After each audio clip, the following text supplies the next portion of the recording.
அவர்கள் முன்னின்று நடத்தி கொண்டிருக்கிறார். நம்முடைய தம்பி மிகிலனை பற்றி பேசும்போது முன்னாலே பேசிய நண்பர்களெல்லாம்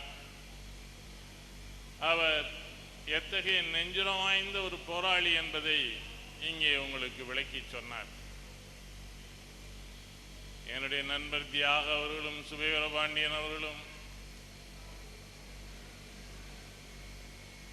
இந்த மணமகளின் அச்சத்தை போக்குகிற வகையிலே அவர்கள் ஏதேதோ சொல்லி அச்சத்தை அதிகப்படுத்தி விட்டார்களோ என்றுதான் நான் இங்கே நினைக்கிறேன். ஆனால் முகிலன் யார், எப்படிப்பட்டவர்? ஒரு லட்சிய திருவிளக்கினை ஏந்தி அதற்காக எத்தகைய இன்னல்கள் வந்தாலும் ஏற்கக்கூடியவர். அதனாலேயே சொல்லொண்ணாத அடக்குமுறைகளுக்கும் சிறைவாசத்திற்கும் ஆளானவர் என்பதை மணமகள் அறியாமல் இருக்க முடியாது. அறிந்துதான் அவரை மணந்து கொள்வதற்கு அவர் முன் வந்திருக்கிறார். எனக்கு முன்னாலே பேசிய அறிஞர் பெருமக்கள் எல்லாம் இங்கே சுட்டி காட்டியதை போல எந்த ஒரு போராளியாக இருந்தாலும் இல்லர் வாழ்வை ஏற்று அதை இனிதாக நடத்துவதன் மூலம் அவனுடைய லட்சிய பாதையிலே இன்னும் வேகமாக செல்ல முடியும், செயல்பட முடியும். இன்றைக்கு உலகம் பூராம் வியக்கிற வகையிலே நம்முடைய தமிழினத்திலே இதுவரை இல்லாத வகையிலே ஒரு மகத்தான வீரஞ்செறிந்த விடுதலை போராட்டத்தை நடத்தி கொண்டிருக்கக்கூடிய நம்முடைய தமிழீழ தேசிய தலைவர் பிரபாகரன் அவர்கள் வாழ்க்கையிலே கூட ஒரு கட்டத்திலே அவர் திருமணம் செய்து கொள்வதை பற்றி யோசித்தார். அவருடைய துணைவியாராக இன்றைக்கு இருக்கக்கூடிய மதிவதனி அன்றைக்கு ஒரு மாணவி. யாழ்ப்பாண பல்கலைக்கழகத்திலே மதிவதனியும் இன்னும் 5 மாணவர்களும் சேர்ந்து சாகும் வரை உண்ணாவிரத போராட்டத்தை நடத்தி கொண்டிருக்கிறார்கள். அப்போது தம்பி பிரபாகரன் அவர்கள் சென்னையிலே இருக்கிறார். யாரை எதிர்த்து உண்ணாவிரதம் நடத்துகிறார்கள்? சிங்கள ஏகாதிபத்தியத்துக்கு எதிராக உண்ணாவிரதம் நடத்துகிறார்.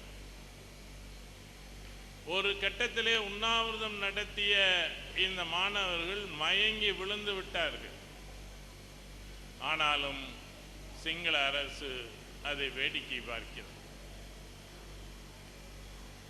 இன்னும் இந்த உண்ணாவிரதம் தொடருமையானால் அத்தனை பேரின் உயிரும் வீணாக பலியாகும் என்பதை உணர்ந்த பிரபாகரன் அவர்கள் அங்கே செய்தி அனுப்பி அந்த 6 பேரையும் இரவோடு இரவாக தமிழகம் கொண்டு வருவதற்கு அவர் ஏற்பாடு செய்தார்.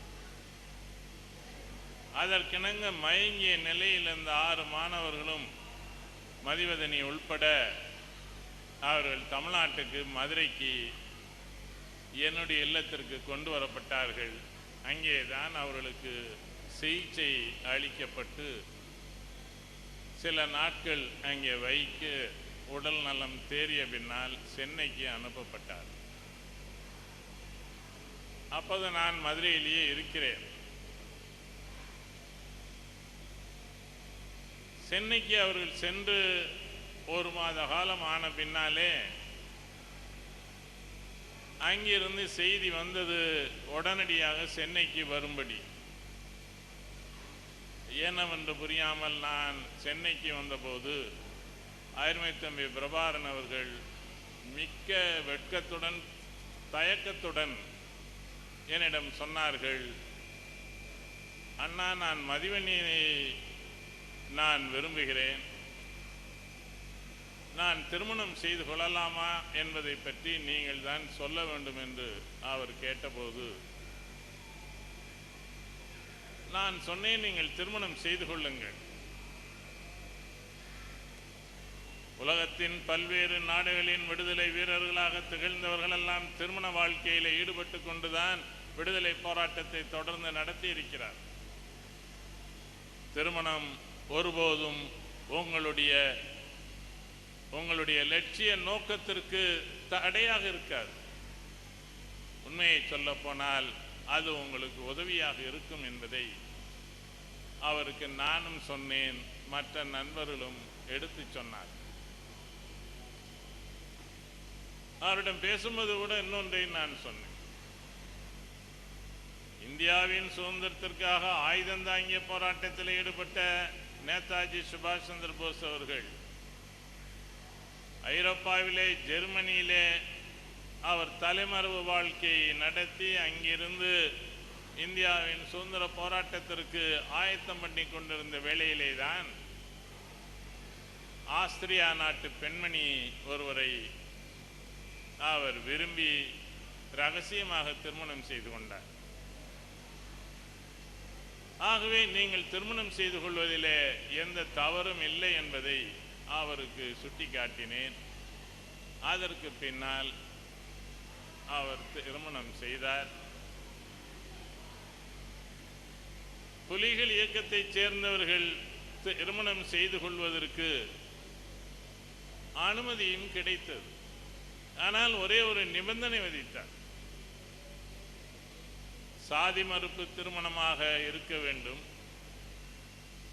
அல்லது விதவை மறுமணமாக அது இருக்க வேண்டும். ஏனென்றால் ஏராளமான பெண்கள் அந்த விடுதலை போரிலேயே தங்கள் கணவன்களை எல்லாம் இழந்திருக்கிறார்.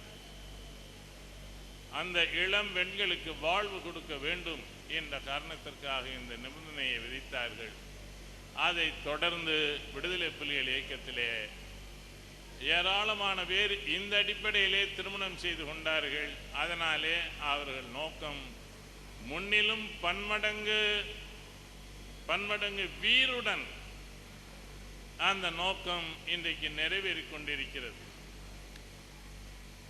இன்றைக்கு தமிழீழ விடுதலை போராட்டத்திலே தங்கள் மண்ணிலே 70% மேலே மீட்டு அங்கே ஒரு சுதந்திர ஆட்சியை விடுதலை புலிகள் இன்றைக்கு நடத்துகிறார்கள். இல்லற வாழ்க்கையில் ஈடுபட்டு கொண்டு இந்த போராட்டத்தையும் நடத்துகிறார்கள். ஒரு பக்கம் கணவன்மார்கள் அல்லது மனைவிகளே விடுதலை புலிகளாக இருக்கிறார்கள். அவர்கள் போராடினால் அவருடைய வாழ்க்கை துணவர்கள் கணவனோ மனைவியோ வெளியே இருந்து அந்த விடுதலை போராட்டத்திற்கு வேண்டிய உதவியை செய்வது, அந்த நாட்டின் பொருளாதாரத்தை பெருக்குவது, அந்த நாட்டு மக்கள் மத்தியிலே ஒரு சமூக விழிப்புணர்வை ஏற்படுத்துவது போன்ற பல்வேறு பணிகளிலே அவர்கள் எல்லாம் ஈடுபடுகிறார்கள். ஒரு விடுதலை போராட்டமும் ஒரு சமூக விடுதலை போராட்டமும் ஒரு பொருளாதார விடுதலை போராட்டமும் அங்கே ஒன்றிணைந்து நடக்கிறது என்று சொன்னால் அந்த போராளிகள் இன்றைக்கு இல்லற வாழ்வை ஏற்றுக்கொண்டு அதை திறம்பட நடத்துவதின் காரணமாகத்தான் அந்த போராட்டம் முன்னெடுத்து செல்லப்படுகிறது. இன்றைக்கு நம்முடைய அருமை தம்பி முகிலன் இல்லற வாழ்வினை அவர் இங்கே ஏற்றுக்கொள்கிற இந்த இனிய நிகழ்ச்சி நாம் எல்லோரையும் எவ்வளவு மகிழ்ச்சியிலே ஆழ்த்தி இருக்கிறதோ அதை விட பல மடங்கு மகிழ்ச்சியை அவருடைய பெற்றோர் இன்றைக்கு அனுபவித்துக் கொண்டிருக்கிறார். முகிலன் சிறையிலே இருந்தபோது ஒவ்வொரு முறையும் அவருடைய தந்தை என்னையோ இங்கே இருக்கக்கூடிய நம்முடைய நண்பர்களையோ அவர் சந்திக்கும் போதெல்லாம் அவரே ஒரு போராளி ஆனாலும் கூட தன்னுடைய மகன் இப்படி ஒரு அடிப்படையிலேயே பொய்யான ஒரு குற்றச்சாட்டின் அடிப்படையிலே இவ்வளவு காலமாக சிறைவாசத்திலே வாடுவதை பற்றி அவர் எந்த அளவுக்கு மனம் கலங்கியிருந்தார் என்பதை நான் அறிவேன். ஆனாலும் அந்த கலக்கத்தை ஒருபோதும் வெளிக்காட்டாமல் அவர் தன்னுடைய பணியிலே தன்னுடைய தொண்டிலே அவர் தொடர்ந்து ஈடுபட்டு வந்தவர். இன்றைக்கு முகிலன் சிறையிலிருந்து வெளியே வந்து இப்படி ஒரு மனக்கோலத்திலே காட்சி தருவது அவருக்கும் நமக்கும் மற்றற்ற மகிழ்ச்சியை தருகிறது. அருமை தம்பி முகிலனுக்கு இல்வாழ்வை பற்றி அதனுடைய சிறப்பை பற்றி நாம் எதுவும் சொல்ல வேண்டியதில்லை. என்னுடைய நண்பர் தியாக அவர்கள் இங்கே சுட்டி காட்டியதைப் போல ஒரு நல்ல போராளிக்கு, ஒரு உண்மையான போராளிக்கு தன்னுடைய வாழ்க்கையை எப்படி அமைத்துக் கொள்ள வேண்டும் என்பது தெரியும். இந்த நாட்டை, இந்த இனத்தை எப்படி சீர்திருத்த வேண்டும் என்பதற்காக தன்னை அர்ப்பணித்துக் கொண்டிருப்பவர்களுக்கு தன்னுடைய குடும்பத்தை எப்படி அமைத்துக் கொள்ள வேண்டும் என்பதற்கு மற்றவர்கள் அறிவுரை சொல்ல வேண்டியதில்லை. வாழ்க்கை துணை நலம் என்ற சொற்றொடரை திருக்குறள் பயன்படுத்துகிறது. ஒருவனுடைய வாழ்க்கைக்கு எத்தனையோ துணைகள் உண்டு. செல்வம் இருக்கலாம், உறவினர் இருக்கலாம், நண்பர்கள் இருக்கலாம், இன்னும் என்னென்னவோ இருக்கலாம் துணையாக. ஆனாலும் கூட ஒரு நல்ல துணை, அவனுடைய வாழ்க்கையில் துணையாகிய நல்லது எது என்று சொன்னால் அவனுக்கு வந்து வாய்க்கிற மனைவி என்று குறள் சொல்லுகிறது. அத்தகைய வாழ்க்கை துணை நலத்தினை கங்கையின் வடிவத்திலே அருமை தம்பி முகிலன் பெற்றிருக்கிறார். இன்றைக்கு நம்முடைய தமிழ் குடும்பத்திற்கு உறுதியாக போராடக்கூடிய இன்னொருவரும் சேர்ந்திருக்கிறார் என்பதிலே நமக்கெல்லாம் மகிழ்ச்சி. இது வெறும் திருமணம் மட்டுமல்ல, மணமக்களை வாழ்த்துகிற நிகழ்ச்சி மட்டுமல்ல, இது நம்முடைய உரிமை குரல் இங்கே ஒலிக்க வேண்டும் என்ற வகையிலே தான் இந்த கருத்தரங்கினை ஏற்பாடு செய்திருக்கிறார்கள். அதற்கேற்ப முன்னாலே பேசிய அறிஞர் பெருமக்கள் நம்முடைய தமிழர்கள் இழந்த உரிமையை எப்படி மீட்டெடுப்பது என்பதை பற்றியெல்லாம் உங்களுக்கு தெளிவாக சொல்லி இருக்கிறார். இன்றைக்கு தமிழ் மக்கள் எல்லா வகையிலும் நம்முடைய உரிமைகளை இழந்து தவிக்கிறோம். நம்முடைய மொழிக்கு உரிமை இல்லை, நம்முடைய இனத்திற்கு வாழ் உரிமை இல்லை, நம்முடைய மண்ணுக்கு உரிமை இல்லை, மண்ணின் மீது நமக்கும் உரிமை இல்லை. இன்றைக்கு நம்முடைய மொழி 3000-4000 ஆண்டு காலமாக எந்த மொழி சங்க காலத்திலிருந்து 3000 ஆண்டு காலத்திற்கு மேலாக இந்த மண்ணிலே அரசோச்சிற்றோ, எந்த மொழியிலே வள்ளுவரும் இளங்கோவடிகளும் மற்றுமுள்ள புலவர் பெருமக்களும் அழியாத இலக்கியங்களை உருவாக்கினார்களோ அந்த மொழி இன்றைக்கு பள்ளியிலே கூட பயிற்சி மொழியாக ஆக முடியாமல், ஆட்சி மொழியாக ஆக முடியாமல், இசை அரங்குகளிலே அந்த மொழியிலே பாடுவோர் அருகி போன நிலைமையிலே, ஆலயங்களிலே கூட அந்த மொழியிலே அர்ச்சனை செய்ய முடியாமல், இன்றைக்கு அந்த மொழி அடிமைப்பட்ட ஒரு மொழியாக, அடிமைகளின் மொழியாக, உரிமையற்றவர்களின் மொழியாக இங்கே திகழ்கிறது. இதை கண்டு 6 கோடி தமிழ் மக்களுக்கும் வெட்கமில்லை. இந்த மொழியை காப்பதற்காக சென்ற நூற்றாண்டு புறாவும் நம்முடைய அறிஞர் பெருமக்கள், தலைவர்கள் போராடினார். 1 நூற்றாண்டு காலத்திற்கு மேலாக மொழி போராட்டம் நடந்திருக்கிறது தமிழ்நாட்டில். ஆனாலும் கூட 20ஆம் நூற்றாண்டு பூராவும் அந்த மொழி போராட்டம் நடந்தது. மறைமலடிகள் என்ன, பெரியார் என்ன, நாவலர் சோமசுந்தர பாரதியார் என்ன, முத்தமிழ் காவலர் கியாபி விஸ்வநாதம் என்ன, நம்முடைய பாவாணர் என்ன, பெருஞ்சித்திரனார் வரையிலும் 20ஆம் நூற்றாண்டிலே இந்த மொழியை காப்பதற்கு இவர்களெல்லாம் போராடினார்கள், மக்களை திரட்டினார்கள். அவர்கள் வாழ்க்கையிலே இதை ஒரு முக்கிய கடமையாக கொண்டு அவர்களெல்லாம் அதை நிலைநிறுத்துவதற்கு இந்த மொழியின் பெருமையை, நாம் இழந்த உரிமையை மீட்டெடுப்பதற்கு சொல்ல வேண்டியதெல்லாம் சொல்லி, செய்ய வேண்டியதெல்லாம் செய்துவிட்டு போய்விட்டார். 21ஆம் நூற்றாண்டிலே அடியெடுத்து வைத்த பின்னாலும் இன்றைக்கு அந்த போராட்டத்தை தொடர வேண்டிய பரிதாபம் இருக்கிறது. சரி, இன அடிப்படையில் பார்த்தால் கூட நாம் தமிழர் என்ற உணர்வு இன்றைக்கு மங்கி போய் கிடைக்கிறது. நம்முடைய முகமே நமக்கு தெரியவில்லை, நாம் யார் என்ற அடையாளம் புரியவில்லை.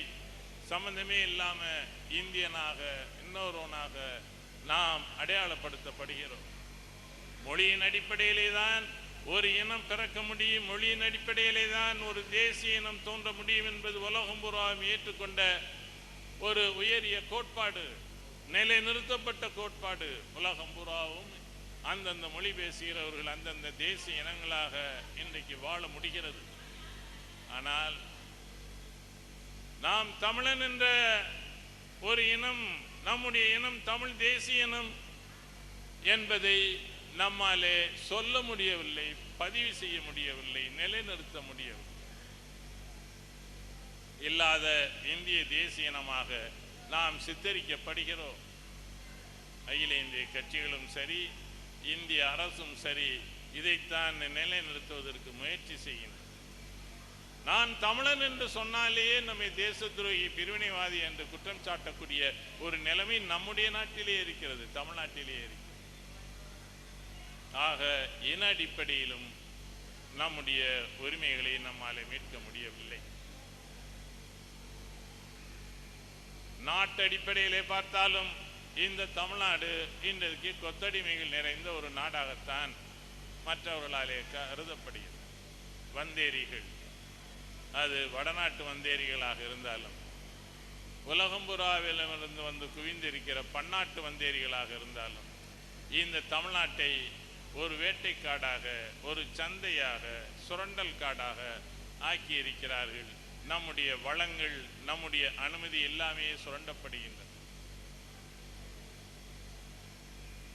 இந்த நிலைமையிலே நாம் என்ன செய்ய போகிறோம் என்பதுதான் நாம் முன்னாலே இருக்கக்கூடிய கேள்வி.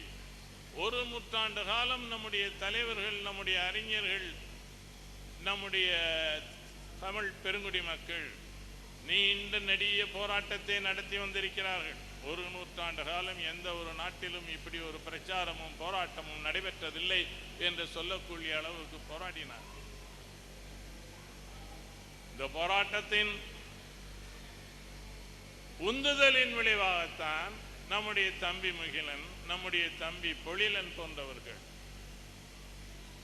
இன்னும் மற்ற இளைஞர்கள் எல்லாம் அவர்கள் கொதிப்படைந்து போய் எவ்வளவு காலம் இப்படி போராடி கொண்டே இருக்கிறது, எந்த விதமான விளைவும் இல்லை. இவர்கள் மேடைகளிலே பேசிக்கொண்டே இருக்கிறார்கள், அறவழியிலே போராடி கொண்டே இருக்கிறார்கள். எதற்கும் மதிப்பும் இல்லை, மரியாதையும் இல்லை. நம்முடைய மொழி அழிக்கப்படுகிறது, இனம் அழிக்கப்படுகிறது, நம்முடைய உரிமைகளை நாம் இழக்கிறோம். இந்த நிலைமையிலே ஏதாவது செய்ய வேண்டும் என்று நினைத்துதான் அவர்கள் முழுமையாக தங்களையே அர்ப்பணித்துக் கொண்டு சில செயல்களிலே ஈடுபட்டார். இந்த இளைஞர்கள் அப்படிப்பட்ட செயல்களிலே ஈடுபட்டார்கள் என்றால் அதற்கு காரணம் அவர்கள் அல்ல. இந்த இளைஞர்கள் இந்த செயல்களிலே ஈடுபட்டார்கள், புரட்சி செய்வதற்கு திட்டமிட்டார்கள் என்றால் அதற்கு இந்த சமுதாயம் பொறுப்பு, நாம் பொறுப்பு. இந்த மேடையில் இருக்கக்கூடிய நாமும், எதிரே இருக்கக்கூடிய நீங்களும் தான் இதற்கு பொறுப்பு. இந்த நாடு பூராம் இருக்கக்கூடிய தமிழ் மக்கள் அதற்கு பொறுப்பு. நாம் ஆமைகளாக, ஊமைகளாக அடங்கி கிடந்த காரணத்தினாலே, நாம் செயலற்று போனதினாலேயே நம்முடைய பிள்ளைகள் கொதித்து கிளம்பினார். நாம் செயல்பட்டிருந்தால் அவர்கள் இந்த காரியங்களுக்கு போயிருக்க மாட்டார். நான் தமிழீழத்திற்கு முதல் தடவையாக 85ஆம் ஆண்டில் ரகசிய சுற்றுப்பயணம் போன போது நம்முடைய மறைந்த தளபதி கிட்டுவின் வீட்டிற்கு போயிருந்தேன். கிட்டுவின் தந்தை இல்லை, அவருடைய அன்னையார் இருந்தார். அந்த அம்மையாரை நான் பார்த்து பேசிக்கொண்டிருந்தேன். அவரிடம் நான் கேட்டேன், உங்களுடைய கணவர் சதாசிவம் அவர்கள், அவர் தமிழரசு கட்சியிலே முக்கிய தலைவராக இருந்தார். அவரும் நீங்களும் அறப்போராட்டத்திலே ஈடுபட்டீர்கள். நீங்கள் அறப்போராட்டத்தில் ஈடுபட்டு சிறைக்கு போன போது கிட்டு 1 வயது குழந்தை, அந்த 1 வயது குழந்தையும் தூக்கி கொண்டு நீங்கள் சிறைக்கு போனீர்கள். இப்படியெல்லாம் அறவழியிலே நீங்களும் உங்கள் கனவும் 30 ஆண்டு காலம் போராடி பார்த்து விட்டீர்கள். ஆனால் உங்கள் மகன் உங்கள் வழியிலிருந்து விலகி நின்று ஆயுதம் தாங்கி போராடுகிறானே, அதை நீங்கள் ஏற்றுக்கொள்கிறீர்களா என்று நான் அவரிடம் கேட்டேன். அந்த அம்மையார் 60 வயதுக்கு மேற்பட்டவர், கொஞ்சம் கூட யோசிக்கவில்லை, உடனடியாக பளிச்சென்று ஒரு பதில் சொன்னார். உண்மைதான், என்னுடைய மகனும் மற்ற இளைஞர்களும் இன்றைக்கு ஆயுதம் தாங்கி போராடுகிறார் என்றால் அதற்கு யார் பொறுப்பு? நாங்கள். அன்றைக்கு என்னுடைய கணவரும் அவருடைய தோழர்களும் ஆயுதம் தாங்கி போராடி இருந்தால் எங்களுடைய நாடு விடுவிக்கப்பட்டிருக்கும், என்னுடைய மகன் இந்த வேலைக்கு போக வேண்டிய அவசியம் இருந்திருக்காது என்று அவர் சொன்னார். இன்றைக்கு தமிழ் சமுதாயம், இதை ஒரு எச்சரிக்கையாக நான் சொல்லவில்லை, உங்களுடைய சிந்தனைக்கு சொல்கிறேன். நாம் செய்ய வேண்டிய கடமையை நாம் செய்ய தவறியதின் காரணமாகத்தான் இந்த இளைஞர்கள் வேறு வழியே இல்லாமல் அவர்கள் அந்த காரியங்களிலே ஈடுபட நேர்ந்தது. ஆட்சியாளர்களுக்கு நான் எச்சரிக்கையாக சொல்லுகிறேன், இந்த பொங்கி பெருகி வருகிற இந்த உணர்வை ஆட்சி பொறுப்பிலே இருப்பவர்கள், அது சென்னையில் இருந்தாலும் டெல்லியில் இருந்தாலும், அவர்கள் உணர மறுப்பார்களானால், நம்முடைய உரிமைகளை நாம் கேட்கும்போது அடக்குவார்களானால், விளைவு என்பது நீங்களும் நானும் எதிர்பாராத விளைவுகள் இந்த தமிழ்நாட்டில் ஏற்படும் என்பதை நான் அவர்களுக்கு எச்சரிக்கிறேன். அமைதியான வழியிலே நாங்கள் ஜனநாயக ரீதியிலே எங்களுடைய மொழியை காக்க விரும்புகிறோம், எங்கள் இனத்தை காக்க விரும்புகிறோம், எங்கள் மண்ணை மீட்க விரும்புகிறோம்.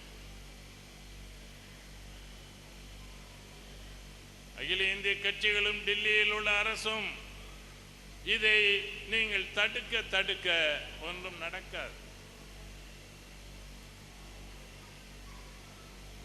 நம்முடைய டாக்டர் விமலாமூர்த்தி அவர்கள் இங்கே சொன்னது போல, கர்நாடக மன்னன் அணையை கட்டி தடுக்க நினைத்தான். என்ன ஆயிற்று? அந்த காவிரி உடைந்து போய், அணை உடைந்து காவிரி வெள்ளம் பெருகிட்டு என்று மூவருலாவிலே ஒட்டக்குத்தர் அதை அழகாக அவர் பாடியிருக்கிறார்.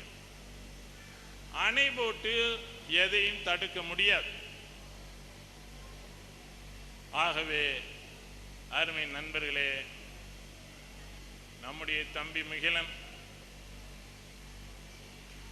நம்முடைய கங்கை, இவர்கள் இணைந்து இல்லற வாழ்வை இனிது நடத்த வேண்டும். அவர்கள் இல்லற வாழ்வை இனிது நடத்துவதற்கேற்ற சூழலை இந்த சமுதாயத்தில் ஏற்படுத்துவது நம்முடைய கடமை. அந்த கடமையை நாம் அனைவரும் ஒருங்கிணைந்து செய்வோம். நம்முடைய இனத்தை, நம்முடைய மொழியை, நம்முடைய நாட்டை நாம் மீட்பதற்கு எல்லா விதமான சர்வ பரித்தியாகத்திற்கும் நாம் தயாராக வேண்டும். அதைத்தான் முகிலனின் திருமண விழாவிலே வேண்டுகோளாக உங்கள் முன்னாலே வைக்கிறேன். அருமை தம்பி முகிலன் ஏற்கனவே அவர் நீண்ட காலமாக திருமணத்தை ஒத்தி போட்டு கொண்டு வந்தவர்.